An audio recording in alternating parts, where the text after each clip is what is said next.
Laerskool Queenswood learner Latoya Temilton is being laid to rest this morning. The 12-year-old drowned during a school camping trip last Saturday.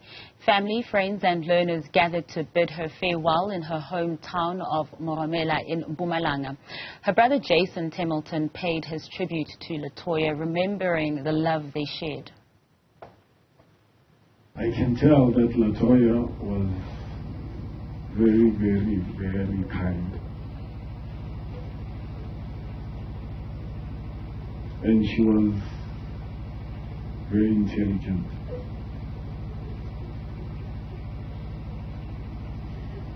I've lost a sister.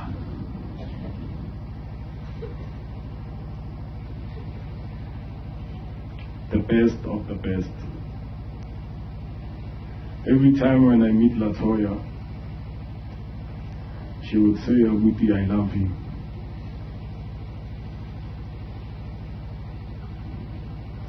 And now she's no more. You know, I feel like I'm dreaming because I've already had lots and lots and lots of plans for her. Latoya's father says he's disappointed at how the school handled the incident.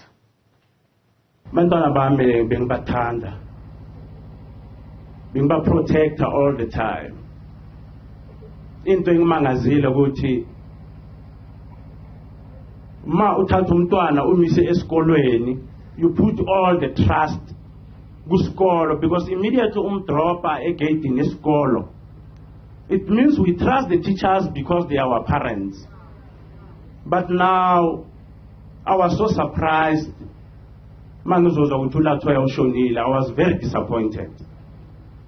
Because in Laerskool Queenswood, we trust kakhulu. If they were extra careful, it shows that this is a negligence. Asiyali bazalwane, ingozi yenzeka. But this one, ayangifuna ukukhuluma manga.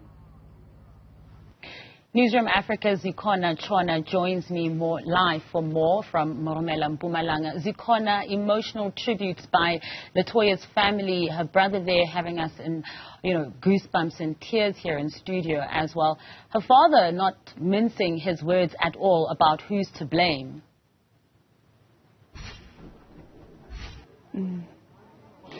Last week, at this time, Masa, Latoya's parents still had their daughter. Her sister and brother still had their sister.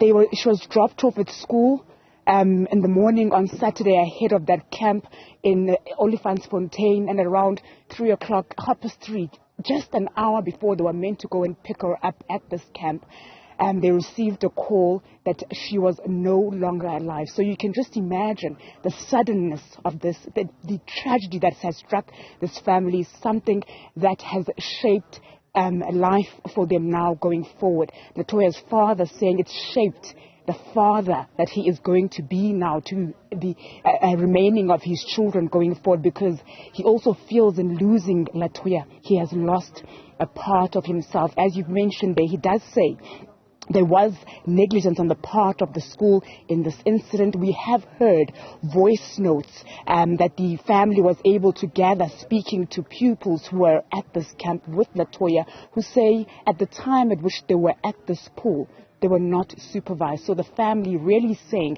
some more care should have been taken by the teachers in ensuring that all the learners who were at this camp were safeguarded, that their parents would be able to take them home after. But for Latoya's family, it was a call to come to the campsite. Her sister painfully describing the state of her sister's body when she arrived at the camp. She's saying that that's an image that she will never forget. She says she saw Latoya's lifeless body lying there. Latoya looked so beautiful. She wished she would wake her up.